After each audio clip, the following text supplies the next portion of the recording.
കേരളത്തിലെ മലനിരകളെ സ്നേഹിക്കുന്നവർക്ക് കണ്ണാടിയുടെ ഈ തുടക്കം വലിയ വിഷമമുണ്ടാക്കും, വേദനയും. നമ്മുടെ കുന്നുകൾ പണ്ടേ ഇല്ലാതായിരിക്കുന്നു. ഇപ്പോൾ മലകളും വിൽപ്പന ചരക്കാണ്. കണ്ണാടിയുടെ മറ്റൊരു ലേഖത്തിലേക്ക് സ്വാഗതം. പായിപ്ര ഗ്രാമത്തിലെ പോയാലിമല.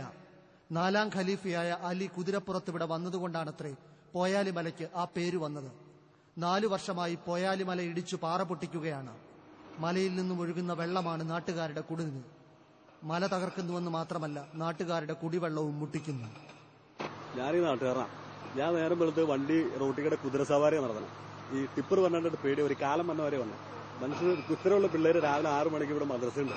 പിള്ളേർ മദ്രസയിൽ പോകണം പേടിയോ. കാരണം എന്ന് പറഞ്ഞു കഴിഞ്ഞാൽ ഒരു 15-20 ടിപ്പർ 6 മണിക്ക് മുമ്പായിട്ട് ഇവിടെ വരും. 20 ടിപ്പർ 6 മണിക്ക് മുമ്പ് ഇവിടെ വരും. മനുഷ്യർ ജീവിക്കാൻ ഒരു നിർത്തിയില്ലാണ്ടായി. ഞങ്ങൾ സമരമായിട്ട് മുന്നോട്ട് പോയപ്പോൾ ഞങ്ങളെ ഗുണ്ടകളെ കൊണ്ടുവന്ന് ഭീഷണിപ്പെടുത്തി, ഞങ്ങളെ ഇവിടുത്തെ വാർഡിന് മെമ്പറെ വരെ തെരുവ് പറഞ്ഞ് പേടിപ്പിച്ച് വിഷയങ്ങളൊക്കെ ഉണ്ടാക്കി. അത് കഴിഞ്ഞ് ഞങ്ങൾ സമരമായിട്ട് മുന്നോട്ട് പോയിക്കൊണ്ടിരിക്കുകയും ജീവൻ മരിക്കുന്നവരെ ഞങ്ങൾ സമരം ചെയ്യാനാണ് തീരുമാനിച്ചത്. ഞങ്ങൾ പാറവടം നിന്നില്ലെങ്കിൽ പഞ്ചായത്തിൽ ഇരിക്കുന്ന മൊത്തം കള്ളന്മാരാ. അവന്മാര് എല്ലായിടത്തു നിന്നും കാശ് മേടിക്കും. എന്നിട്ട് വേണി കച്ചേരിത്താഴത്ത് വേണി പാറവടം പിടിക്കാൻ ഇവിടെ ലൈസൻസ് കൊടുക്കും. പഞ്ചായത്തിൽ ചെന്ന് വിളിച്ചു കഴിഞ്ഞാൽ പായപ്ര പഞ്ചായത്തിൽ വേണി എറണാകുളം സിറ്റിയിൽ വേണി ലൈസൻസ് തരാൻ പറഞ്ഞാൽ അവർ കൊടുക്കും. അവർക്ക് ചില്ലറ മതി. അതുള്ള കേസുള്ളൂ ഇവിടെ.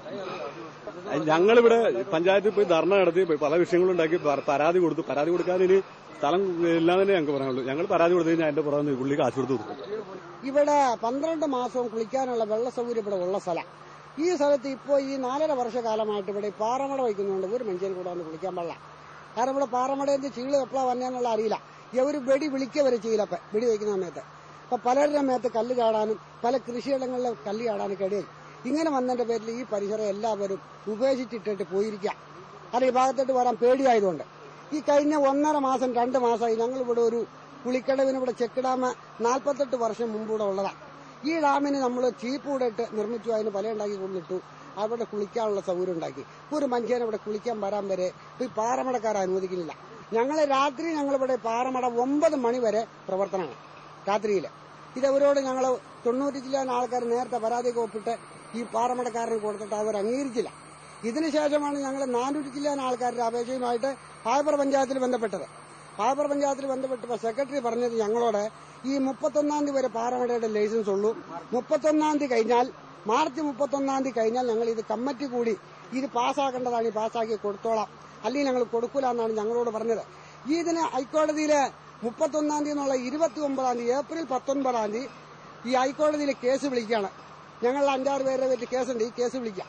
ഈ കേസ് വിളിച്ച് ചെന്നപ്പോൾ പഞ്ചായത്തിൽ ലൈസൻസ് ഇല്ല, ഈ പാറമടയ്ക്ക് ലൈസൻസ് കൊടുത്തിട്ടില്ല. 26-ാം തീയതി കേസ് വിളിക്കുമ്പോൾ 7-ാം തീയതി ലൈസൻസ് കിട്ടിയതായിട്ട് റിപ്പോർട്ട് കാണിച്ചേക്കാണ്. ഇതേ രീതിയിലുള്ള അക്രമ അനീതിയാണ് പായപ്ര പഞ്ചായത്തിൽ നടക്കുന്നത്. ഈ പോകുന്ന വെള്ളമാണ് പോയാളി കുടിവെള്ളം എന്ന് പറഞ്ഞ ഇവിടെ ഒരു 3 വാർഡിലേക്ക് ഈ വെള്ളം പോകുന്നു.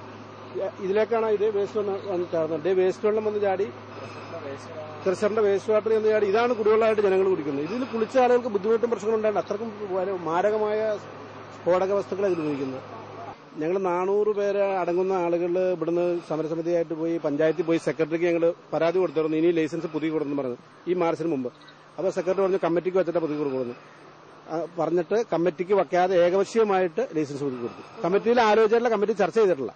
അപ്പൊ കമ്മിറ്റി വിളിച്ചിട്ടില്ല. കമ്മിറ്റി പരാതിയുള്ള സ്ഥിതിക്ക് ലൈസൻസ് പുതുക്കി കൊടുക്കുന്നതിന് ഒരു ഇതുണ്ടല്ലോ, കമ്മിറ്റി കൂടി കമ്മിറ്റിയിൽ കമ്മിറ്റിയിൽ അങ്ങനെ ആലോചന നടന്നിട്ടില്ല. ഏകപക്ഷീയമായിട്ട് ലൈസൻസ് കൊടുത്തു കമ്മിറ്റിയിൽ.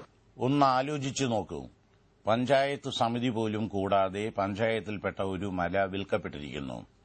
ഇതിനെതിരെ ഒരു രാഷ്ട്രീയ പ്രസ്ഥാനവും രംഗത്ത് വന്നിട്ടില്ല. കാരണം അവരിലെ മിക്ക നേതാക്കളും ഈ വിൽപ്പനയുടെ ഭാഗമാണ്. രാഷ്ട്രീയക്കാരെല്ലാം തന്നെ ഇതിനനുകൂലമായി ഈ പാറമട ഉടമയിൽ നിന്ന് ഈ കിട്ടേണ്ട പണങ്ങളെല്ലാം എല്ലാ പാർട്ടിക്കാരും, അതിൽ ഇന്ന പാർട്ടി എന്ന് വേർതിരിച്ച് നിർത്താൻ കഴിയില്ല, അങ്ങനെ എല്ലാവരും വീതം മേടിച്ചുകൊണ്ട് അവർക്ക് എല്ലാവിധ പേപ്പർ ഭാഗങ്ങളും ശരിയാക്കി കൊടുത്തുകൊണ്ട് നിലവിലില്ലാത്ത ഒരു പ്രഷർ വരെ തുടങ്ങാനുള്ള എല്ലാ സൗകര്യങ്ങളും അവർ ചെയ്തു കൊടുത്തിട്ടുണ്ട്. അതിന്റെ പേപ്പർ ഭാഗങ്ങളൊക്കെ ഓക്കെയാണ്. പിന്നെ പാറമടയുടെയും എല്ലാ പേപ്പർ ഭാഗങ്ങളും അവർക്ക് നിയമപരമായിട്ടും ഒക്കെയാണ്. പക്ഷെ ഇപ്പം നിങ്ങളിങ്ങോട്ട് പോരുന്ന വഴിക്ക് കാണാം, ആ റോഡിന്റെയും മറ്റെല്ലാ അവസ്ഥ വളരെ ദയനീയമാണ്. ഒരു ബസ് സർവീസ് മാത്രമേ ഇതിലുള്ളൂ. ബാക്കിയൊക്കെ മറ്റേതെങ്കിലും സ്വന്തം 2 വീലറിലൊക്കെയാണ് യാത്ര ചെയ്യുന്നത്. അതിനുവരെ കഴിയാത്ത ഒരവസ്ഥയായി മാറി. ഞങ്ങളുടെ ആവശ്യം ഈ നാട്ടിലെ സാധാരണക്കാരായ വെറും പട്ടിണിപ്പാവങ്ങളാണ് ഇവിടെ ഉള്ളത്. ആരും സ്വന്തമായി മറ്റ് ഭൗതികമായ സൗകര്യങ്ങളൊക്കെ വളരെ കുറവുള്ള ആളുകളാണ്. അവർക്ക് സഞ്ചരിക്കാനും പാവപ്പെട്ട കുട്ടികൾക്ക് സ്കൂളിൽ പോകാനും അതിനുള്ള ഒരു തടസ്സമില്ലാതെ ഭീഷണിയില്ലാതെ പോകാനുള്ള ഒരു അവസരം. അടുത്ത പരിസരങ്ങളിലുള്ള കെട്ടിടങ്ങളൊക്കെ വിള്ളല് സംഭവിച്ച് അത് നിങ്ങൾക്ക് പോയി നേരിട്ട് കാണാവുന്ന കാര്യമാണ് ഈ പരിസരങ്ങളിലുള്ള വീടുകളൊക്കെ. പായിപ്രയുടെ ഇരവു പകലുകൾക്ക് എല്ലാ കാലത്തും സാക്ഷിയായിരുന്നു ഈ പോഴാലിമല. ഇങ്ങനെയുള്ള യന്ത്രാസുരന്മാരുടെ ഭീകര ശബ്ദങ്ങളൊന്നും ഇടപെടാതിരുന്ന ഒരു കാലത്ത് ഈ നദിയുടെ ആരവം മാത്രം കേട്ടിരുന്ന ഒരു കാലമുണ്ടായിരുന്നു, ഒരു ബാല്യമുണ്ടായിരുന്നു. എന്ന് മാത്രമല്ല, ഈ മലയുടെ മുകളിലൂടെയാണ് പോയാലി എന്ന് പറഞ്ഞാൽ തന്നെ പോയ ആലി എന്നാണ്. ഏതോ ഒരു വിശുദ്ധനായ ഒരു ആലി തങ്ങൾ ഇതിന്റെ മുകളിലൂടെ ഒരു കുതിരപ്പുറത്ത് വന്നിരുന്നു എന്നും അദ്ദേഹം ഇവിടെ വച്ച് തന്റെ ജീവത്യാഗമുണ്ടായി എന്നുമൊക്കെ ഒരു സങ്കല്പങ്ങളുണ്ട്. അപ്പൊ ഞാൻ ദിവസവും കണി കാണുന്ന ഒരു കാഴ്ച ഈ പോഴാലിമല കഷ്ണം കഷ്ണമായി നഗരങ്ങളിലേക്ക് പോകുന്ന കാഴ്ചയാണ്. രാപകലില്ലാതെ ഏതോ അസുര സമാനമായ ഒരു ആക്രമണത്തിന് വിധേയമാവുകയും നാടിന്റെ മുഖം മാറുകയും ചെയ്യുന്നു. ജീവിതത്തിന്റെ സ്വച്ഛത ഇല്ലാതാവുകയും ചെയ്യുന്നു. ഇനി എന്താണ് എന്റെ ഏറ്റവും പേരക്കുട്ടിക്ക് കൊടുക്കാൻ, അല്ലെങ്കിൽ വരും തലമുറയ്ക്ക് ഈ പായിപ്രയിൽ നിന്നും എന്താണ് കൊടുക്കാൻ ബാക്കിയുണ്ടാവുക എന്നതാണ് എന്നെ സംബന്ധിച്ചോളം ഇപ്പോൾ ഒരു ഏറ്റവും വലിയ ഉത്കണ്ഠയായത്. ആ പ്രയോഗം കേൾക്കുക. ഒരു മലയെ കഷ്ണം കഷ്ണമായി മുറിച്ചു വിൽക്കുകയാണ്. ഇതുതന്നെയാണ് കേരളത്തിലെ ഒട്ടേറെ കുന്നുകൾക്കും മലകൾക്കും സംഭവിക്കുന്നത്. ഉമ്മൻചാണ്ടി സർക്കാരിന്റെ 100 ദിവസ കർമ്മ പരിപാടിയിൽ ഇതും പെടണം.